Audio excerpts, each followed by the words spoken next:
Well, coming up on today's show, VW could be looking for early reservation holders for their ID range, much like Tesla did with their Model 3. Congratulations, Colorado, a zero-emission vehicle mandate on the way, and why 200,000 cars and counting is good news for the battery packs inside GM's cars. Plus, your answers to this week's question of the week. Well, good morning, good afternoon and good evening. In fact, wherever you are on planet Earth. Welcome to EV News Daily. Sunday, 20th of January today. It's Martyn Lee here. I've gone through all the EV stories I can find over the weekend and picked out the ones I think you need to know about. Thank you as always to myev.com for helping me make this show. They've built the world's first marketplace all about electric vehicles. Totally free, and it really simplifies how you buy and sell EVs. North America only. So if you're in the USA, please do use this as a resource. I was catching up with the gang yesterday evening, my time. Of course, that would be late afternoon in Miami, where they're based. And I'm somewhat of a broken record these days. The conversation always begins with, so what's the weather there? Because here right now, it's pretty darn cold. It's not below freezing, but it's very, very cold at the moment. In fact, recording this podcast today down at the studio at the bottom of the garden, I'd left the heating on in here, which is, well, it's fine. It's not the end of the world.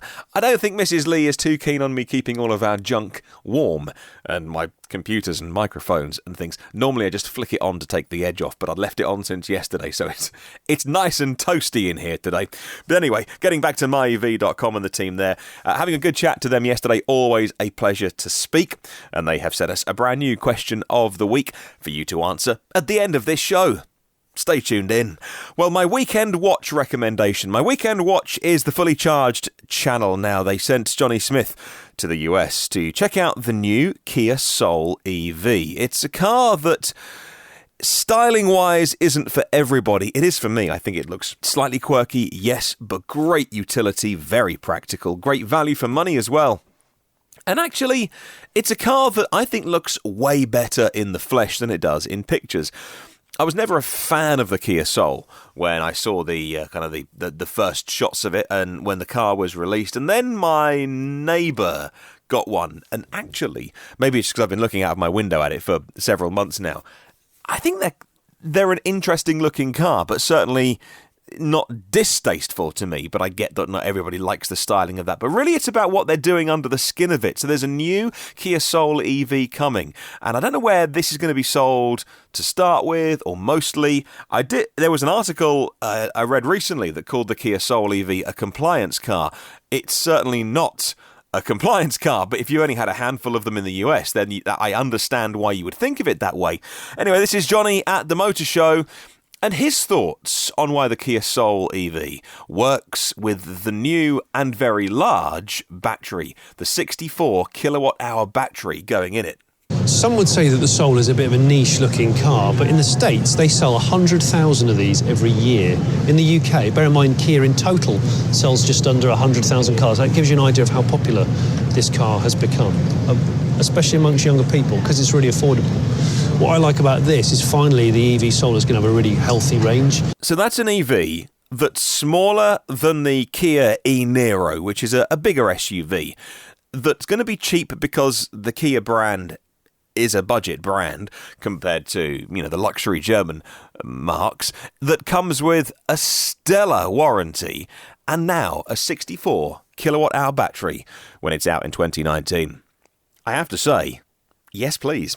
Well, do go check out the full video for that. Check out the Fully Charged channel, and you can support them on Patreon as well if you want to find out all the details about Fully Charged coming to the USA at the Circuit of the Americas. The pre-launch was earlier this week, I should mention, by the way. I popped them a little email just to get clearance on using that clip because the internet is somewhat of a wild west, but I do try and hold myself to the highest possible standards and always ask permission if I'm going to use something because it's someone else's copyright. People would just steal stuff and nick it, but I think you try and behave the right way. And so I'd send them an email just to say, hey, heads up, can I use the clip? And I'd totally forgotten that they were doing the pre-launch for Fully Charged live in the USA. So it was a few hours before one of my friends over there got back to me. So we missed yesterday's show, but I want to put that into today's show. Go watch the full video online. So I mentioned VW then, by the way. Volkswagen may offer European customers the chance to place a deposit on a new ID full EV in the first half of the year, ahead of the model's production starting in November, and then the market launch, which will be early 2020. That's very much in the style of what Tesla did with the launch of the Model 3, according to a report on Magnetti.com.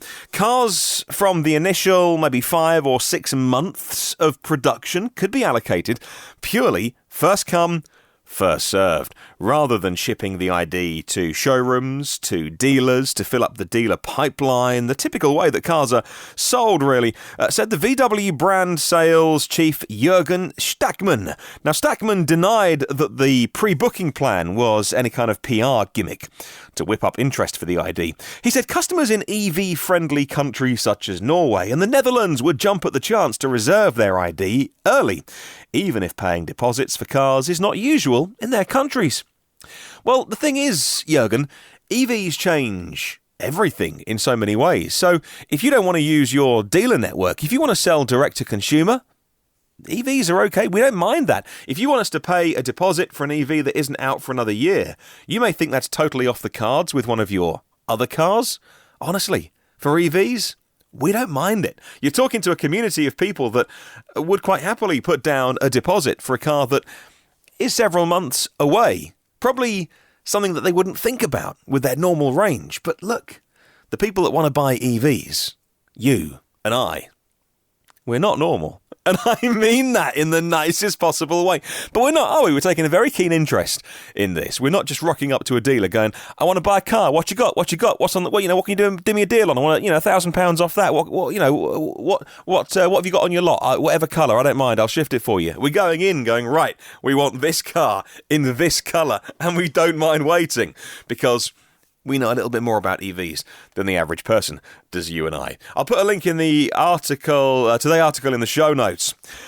Well, congratulations, Colorado. Colorado Governor Jared Polis announced earlier this week that he signed an executive order supporting the transition to zero-emission vehicles, ZEVs or ZEVs. According to Roadshow by CNET, the plan includes an adoption of zero-emission vehicle mandates, like the one California and other states have also implemented in accordance with Section 177 of the Clean Air Act, which also allows other states to adopt California's strict emissions requirements. Good on you, Colorado.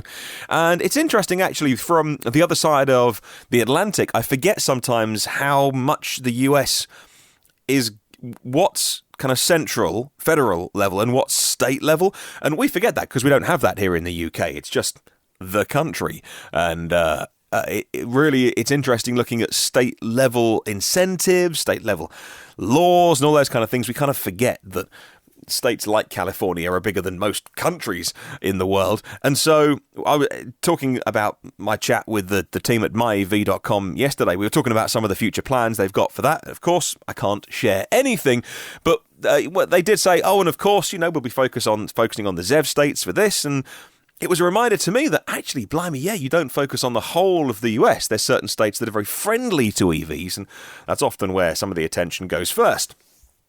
Certainly where a lot of the Chevrolet Volts and Bolts have been sold over the years. And now General Motors CEO Mary Barra was one of the many high-profile guests at the Automotive News World Congress this week, and she made a pretty bold claim, and I've not done my fact-checking on this, by the way. She said that GM has sold over 200,000 electric cars, which we know, no fact check required there, but not a single one has needed a battery replacement. That's an incredible feat. Noting GM has sold vehicles with lithium-ion batteries since the very first-gen Volt. Drivers have covered hundreds of thousands of miles with batteries providing the sole power to the wheels, says GM Authority website. It's worth noting a small number of the Bolt EVs had their batteries, the whole battery, replaced as part of a recall campaign in 2018.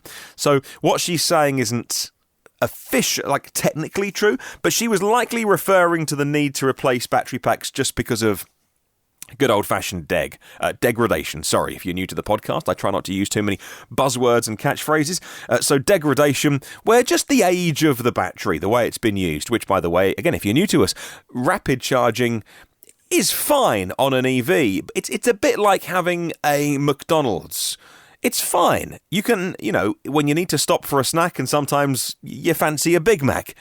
But if you had one for breakfast, lunch, afternoon tea and dinner, you wouldn't be in such a good shape after a while. That's probably the best way to describe rapid charging with batteries. Maybe some batteries are best when they're not rapid charged at their maximum speed every time. If you need to, that's fine.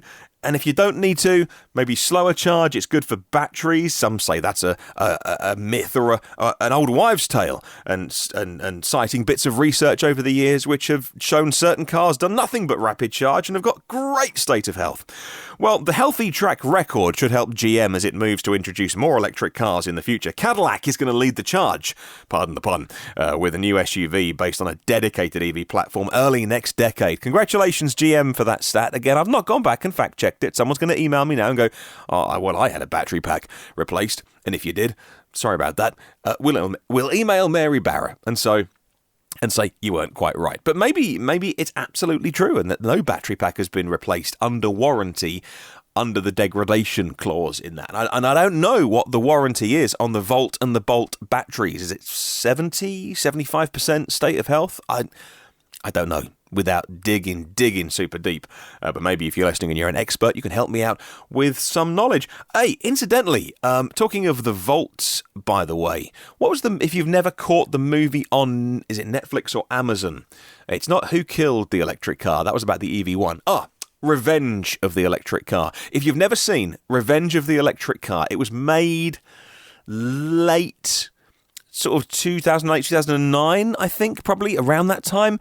And it's got some really interesting early Elon Musk. It's got Elon making some early speeches. It's got Elon talking to the first group of Roadster buyers.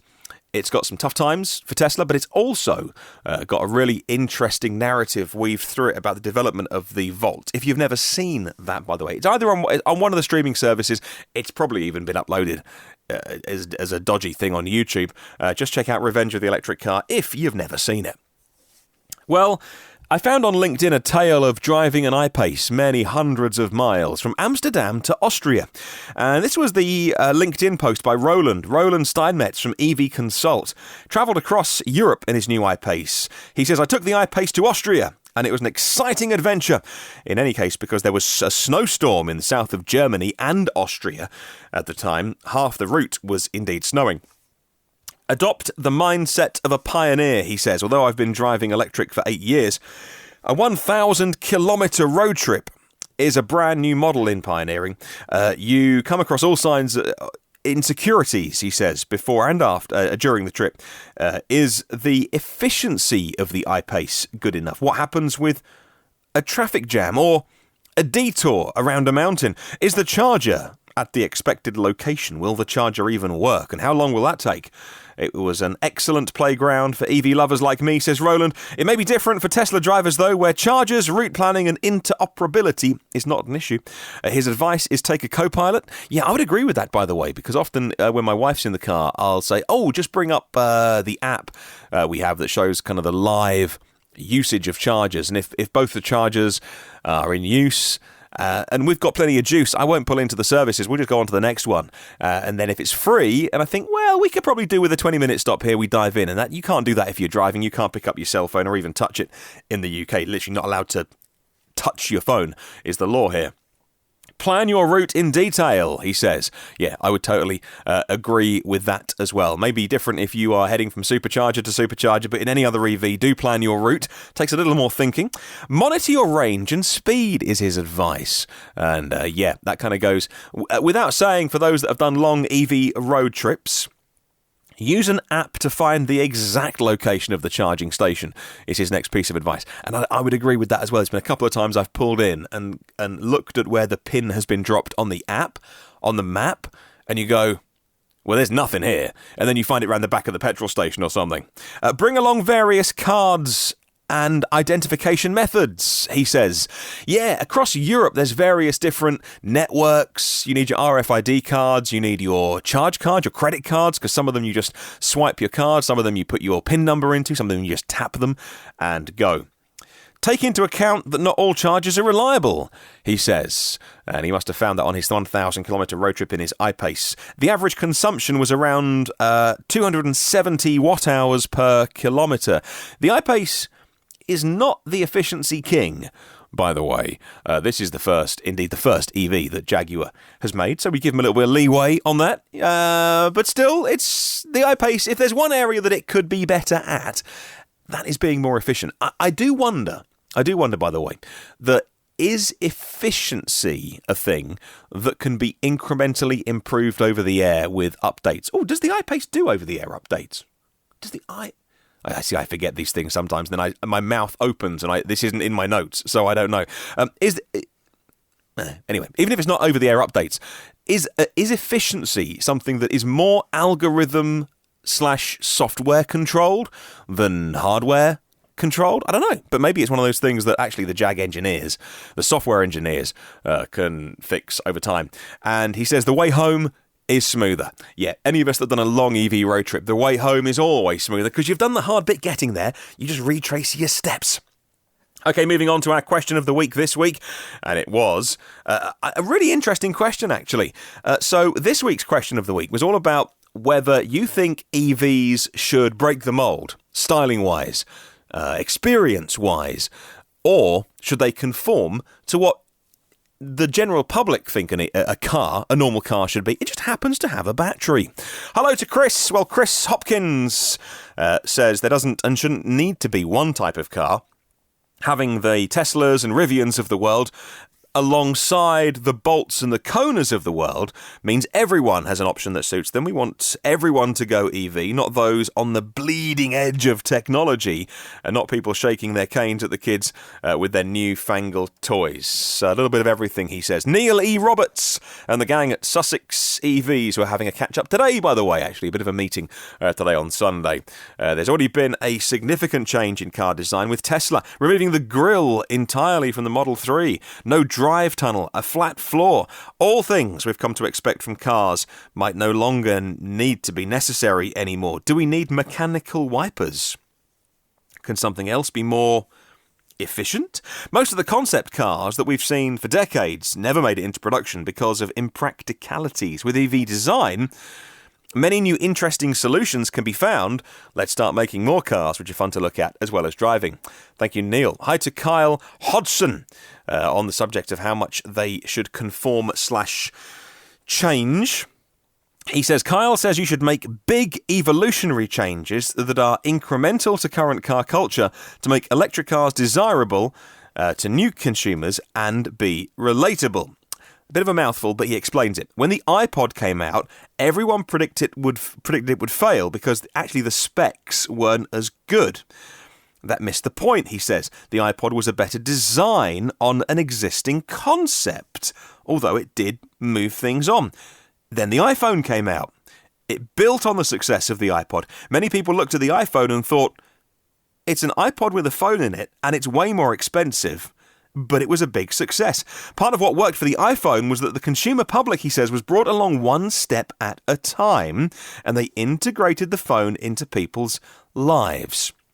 Yeah, I think I know what you mean by that. He doesn't mention this, but wasn't there a thing with the early iPhones, a kind of almost a design concept or a design theory that I read about in one of the either biography of Steve Jobs or Johnny Ive, and it was called skeuomorphism or is it skeuomorphism? It's where you make something look like something else. So the Notepad app on the iPhone, when you hit Notepad, it used to look like an old leather-bound notepad, and it would represent something that you expected to see. And then when everyone got used to having a smartphone in their life, they were able to take away some of that thing that made it look like the old thing it was replacing. I might be talking nonsense now. You know, the memory's not as good as it used to be. Maybe I'm making all that up. Hello to Daniel Milford. The most important task of an EV is to be a stepping stone towards self-driving cars. In that respect, it will reinvent the car. Hello to Jack Oakley, who says, on the subject of how much EV should reinvent the car, it's a great opportunity for vehicle manufacturers to explore new designs. A vehicle design based on a use profile, on new materials, on new technology, and putting EV in an existing model is old news. He's not a fan. He says, my BMW i3 has a love it or hate it design. He loves it. Thank you to Jack Oakley for saying that. Hello to Walter, my buddy on Twitter. Walter McVeigh says, reinventing the car shouldn't come at the expense of corporate collapse. Convert what you're already selling today. Get a foot in the door. Save the company. It's working great for Hyundai and Kia, he says. So that's the opposite of what Jack said. Jack said, start again. And Walter says, just convert your cars. In a way, it's like VW saying you need a whole new platform to build your IDs on, which is what they've done. And Mercedes, Daimler have said, actually, we've got our cars. We can change out the drivetrain pretty easily. And so on one factory line, sometimes we'll put an engine in, sometimes we'll put a battery in. It's just another way of doing it. Neither right nor wrong in both ways. But thank you very much, Walter, for saying that you like the way Hyundai and Kia do it with multiple different drivetrains to get to that scale of making the car affordable. Alex Banahini says, with regards to question of the week, it's the reason I bought a Zoe. It was because it was a conventional design. What I want is for technology in a vehicle to be transparent, to be hidden. I don't want to have to be considering B modes. Yeah, that's if you are a B mode, like, if you're pulling down, like if you've seen the e-Golf, and there's you pull the gear lever back towards you, and that's like super hard regen. He says, no, I don't want flappy paddle regen switches. I don't want the e-handbrake or a weird gear selector. What I wanted was a smooth electric car, basic goodies, aircon, sat-nav, phone connectivity. I get it all in my Renault Zoe, he says. Of course, this is entirely subjective, and others avoided the Zoe because it was conventional. I would agree with you on that, actually, Alex. Having spent 4 days in the Model S, and then I got back into the Zoe. My wife's driven the Zoe all week, so I drove the Zoe today, and just doing errands around town, probably 20 miles, actually. One of the things that I thought was really interesting was how much I had taken for granted the strong regen on the Model S. And actually, I was coming up to junctions, letting my foot off the accelerator on the Zoe and thinking, oh, heck, I'm not slowing down, and having to hit the brake. Well, of course, the brake on the Zoe does two things. When you first press the brake pedal, it engages an increasing amount of regen from the motor until you push hard enough, or you go down to very, very low speed, 1 or 2 miles an hour, where it then engages the friction brakes. And so the Zoe is a very conventional experience, a very lightweight regen. When you take your foot off the accelerator, you've got to use the brake pedal a little bit to get that harder regen, whereas of course the Tesla and the Nissan with the E pedal, you have to modulate your right foot, and it's very much that one pedal driving. If you just let your foot off suddenly, then everyone lurches forward in the car. Not what Alex wants. And hello to John Nodell as well, or Nodell, I think it's Nodell, who says, I think some of the fundamentals of cars must stay the same for the transition, but only for the transition period. Once EVs are the majority and level 4 autonomy is commonplace, by the way, again, if you're new, level 4 autonomy is pretty much, there is a level 5. Level 4 autonomy is the car drives itself from the start to finish. I think level 4 is with no human interaction. There's 5 levels of autonomy, anyway. And he says level 4 autonomy, when it's commonplace, you can abandon all kind of convention. Have the seats turning around, have them like sofas, like armchairs. Why even have the windows that you can see out of if you want to turn the window into a big screen? EV maintenance is minimal, he says, and that will have a trickle effect on not only auto manufacturers, but the industries around them that service and repair cars at the moment. Cars won't be designed for constant maintenance using cumbersome technology. So it'll mainly be software and a big computer. I like your thoughts, John. Thank you very much to everyone who chipped in with Question of the Week this week. Brilliant stuff. I really enjoyed that. And thank you very much if you have ever taken part in our Question of the Week. Here is your brand new question. If you're not an EV owner, how would you like your first taste of electric motoring? And if you are an EV owner now, how would you like to have had your first taste of EV motoring? Let me explain. So, This month, we're talking about hiring EVs on the podcast because I have a theory that the best way to get someone to buy an EV is to get them to try one. Because I think the minute you try one and you get that sensation of the instant torque, the gut punch when you put your foot down, the silence of the car, I think all of that is visceral. And I can talk till I'm blue in my face to people about, hey, it's amazing, you should get one. But you've got to try one for yourself. And within a mile, you go, I'm never going back. This is brilliant. I'm never buying another fossil car again. This is great. And so getting people to try an EV, I'm convinced, is the key. That's the unlock key, right? And so we're not talking here about hundreds of thousands of Model 3 reservation holders. They know, right? I'm talking about the millions of people who need to buy an EV.